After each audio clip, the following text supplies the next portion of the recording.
ଏମିତିକି ମୋ ଲାଇଫରେ ଘଟିଛି। ମୁଁ ଚାହେଁନି କି ଆଉ କେଉଁ ଝିଅ ଲାଇଫରେ ସେଇଭଳିଆ ଘଟୁ କିମ୍ବା ଆଉ କେଉଁ ପୁଅ ଲାଇଫରେ ବି ସେଇଭଳିଆ ଘଟୁ।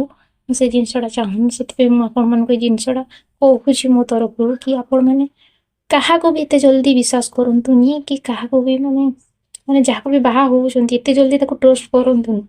ଦେଖି ଚାହିଁକି ମ୍ୟାରେଜ କରନ୍ତୁ। ନହେଲେ ମୋ ଲାଇଫ୍ ଆଜି ବର୍ବାଦ ହେଇଛି, କାଲି ଆପଣମାନଙ୍କର ଲାଇଫ୍ ବି ବର୍ବାଦ ହେଇପାରେ। हेलो एवरीवन, गुड आफ्टरनून समस्तଙ୍କୁ। ସମସ୍ତେ କେମିତି ଅଛନ୍ତି? ସମସ୍ତେ ବହୁତ ଭଲରେ ଥିବେ ମୁଁ ଆଶା କରୁଛି। ଆଉ ଆଗକୁ ମଧ୍ୟ ଭଲ ରୁହନ୍ତୁ।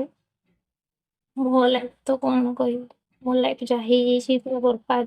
ଆଉ ମୁଁ କିଛି କହିବି ପାରୁନି। ଗୋଟେ ଭୁଲ ମଣିଷକୁ ବାହା ହେଇକି ଆଜି ମୋ ଲାଇଫ୍ ପୁରା ବର୍ବାଦ ତ ବର୍ବାଦ। ମୋ ଲାଇଫ୍ ଯାହା ବର୍ବାଦ ହେଲା ମୋ ଝିଅର ଲାଇଫ୍ ବି ବର୍ବାଦ ହେଉଛି ସେଇ ଗୋଟେ ମଣିଷ ପାଇଁ କେବଳ ହେଲା। ସେଇ ଗୋଟେ ଭୁଲ ଡିସିସନ୍ କହିଲେ ବା ଯଦି ବାହାଘରର ଡିସିସନ୍‌କୁ ନା କେବେ ବି ତରବରରେ ଇଏ ହେଇକି ନିଅନ୍ତୁନି ହେଲା। ନହେଲେ ଲାଇଫ୍ ଏମିତି ବର୍ବାଦ ହେଇଯିବ ନା ଆଉ ସୁଧରିବନି ହେଲା।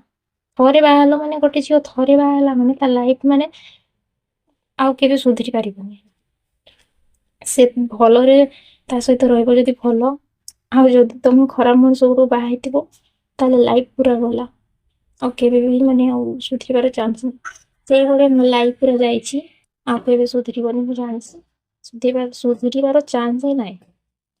ଆଉ ତା ସହିତ ମୋ ଝିଅ ଲାଇଫ୍ ବି ଖରାପ ହେଉଛି। ତେଣୁ ଆପଣମାନେ ଯାହାକୁ ବି ବାହା ହେଉଛନ୍ତି ଦେଖି ଚାହିଁକି ଟିକେ ବାହା ହୁଅନ୍ତୁ। କାହିଁକି ନା କେତେବେଳେ ମଣିଷଟେ ବଦଳିଯିବ ତମେ ଜାଣିପାରିବନି ହେଲା। ସେ ପ୍ରଥମରେ ତ ଭଲ ଥିବ, କିନ୍ତୁ ତାପରେ ଏମିତି ରଙ୍ଗ ବାହାରିବ ଯୋଉଟାକି ଆଶା କରିନଥିବ। ସେଇଥିପାଇଁ ଝିଅମାନେ ହଉ କି ପୁଅମାନେ ବି ହଉ, ମୁଁ ସମସ୍ତଙ୍କୁ କହୁଛି ଯାହାକୁ ବି ବାହା ହେଉଛନ୍ତି ନା ମ୍ୟାରେଜ କରୁଛନ୍ତି ଟିକେ ଭାବି ଚିନ୍ତିକି ମ୍ୟାରେଜ କରନ୍ତୁ। କାହିଁକି ନା ଆଜିକାଲି ଯୁଗରେ ସାଙ୍ଗେ ସାଙ୍ଗେ ଲୋକମାନେ ଚେଞ୍ଜ ହେଇଯାଉଛନ୍ତି। ଯେମିତିକି ମୋ ଲାଇଫରେ ଘଟିଛି। ମୁଁ ଚାହେଁନି କି ଆଉ କେଉଁ ଝିଅ ଲାଇଫରେ ସେଇଭଳିଆ ଘଟୁ କିମ୍ବା ଆଉ କେଉଁ ପୁଅ ଲାଇଫରେ ବି ସେଇଭଳିଆ ଘଟୁ। ମୁଁ ସେ ଜିନିଷଟା ଚାହୁଁନି। ସେଥିପାଇଁ ମୁଁ ଆପଣମାନଙ୍କୁ ଏ ଜିନିଷଟା କହୁଛି ମୋ ତରଫରୁ କି ଆପଣମାନେ କାହାକୁ ବି ଏତେ ଜଲ୍ଦି ବିଶ୍ୱାସ କରନ୍ତୁନି କି କାହାକୁ ବି ଯାହାକୁ ବି ବାହା ହେଉଛନ୍ତି ଏତେ ଜଲ୍ଦି ତାକୁ ଟ୍ରଷ୍ଟ କରନ୍ତୁନି। ଦେଖି ଚାହିଁକି ମ୍ୟାରେଜ କରନ୍ତୁ। ନହେଲେ ମୋ ଲାଇଫ୍ ଆଜି ବର୍ବାଦ ହେଇଛି, କାଲି ଆପଣମାନଙ୍କର ଲାଇଫ୍ ବି ବର୍ବାଦ ହେଇପାରେ।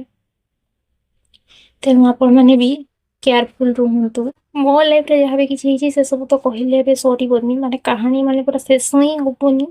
ତ ମୁଁ ସେସବୁକୁ ଏବେ କହିପାରିବିନି। କହିବି ସମୟ ଆସିଲେ ଧୀରେ ଧୀରେ ଆପଣମାନେ ଜାଣିପାରିବେ। କିନ୍ତୁ ବାସ୍ ଏତିକି କହିବା ପାଇଁ ଚାହୁଁଛି ଯେ କେବେ ବି ବାହାଘରର ନିଷ୍ପତ୍ତିକୁ ନା କେବେ ବି ତରବରରେ ନିଅନ୍ତୁନି।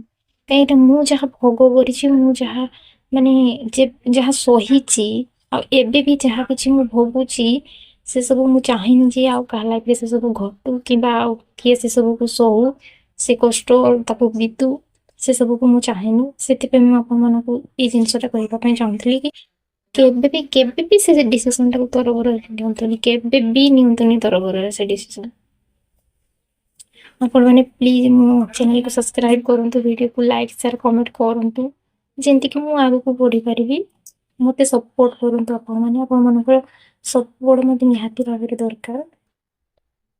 ରହୁଛି। ଜୟ ଜଗନ୍ନାଥ। ଦେଖା ହେବା ଆଉ ଗୋଟେ ଭିଡ଼ିଓରେ।